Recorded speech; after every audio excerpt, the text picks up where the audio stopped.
Now, the government's been told it must stop short-term fixes for the asylum system, which are leading to delays and waste. At the same time, the Deputy Prime Minister has started the process with other European governments to reform human rights laws to make it easier to remove failed asylum seekers. Quite a lot to unpack there for our political editor, Andy Bell. Andy, good evening to you. There is a lot, isn't there? Let's start with those criticisms, shall we, of the asylum system.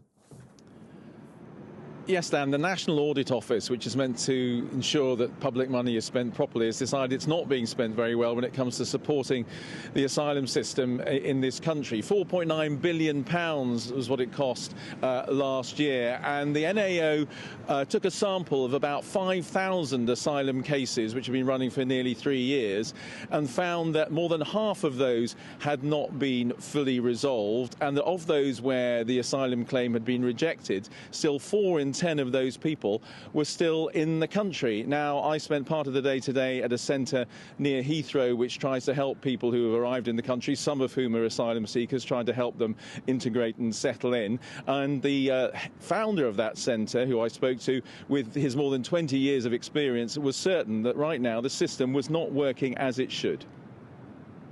I have seen a family from Afghanistan who came to the UK almost 3.5 years ago with his wife and a small child. They are still waiting for the Home Office decision. They've been rejected and they are still... They're appealing? Yeah, they are appealing, yeah. And now they're waiting? They are waiting. And Andy, one of the problems of the system is this removing people, isn't it? And the government are pushing, and they feel they might have made some progress. Is that right?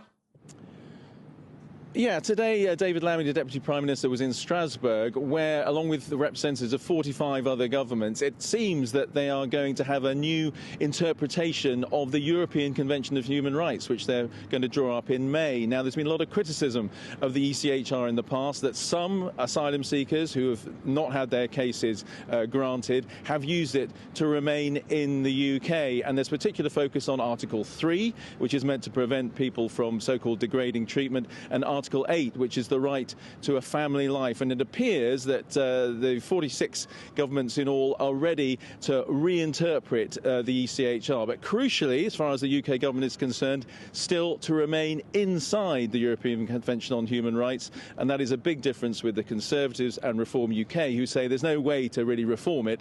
You just have to leave the ECHR. OK, thank you for that. That's Andy Bell.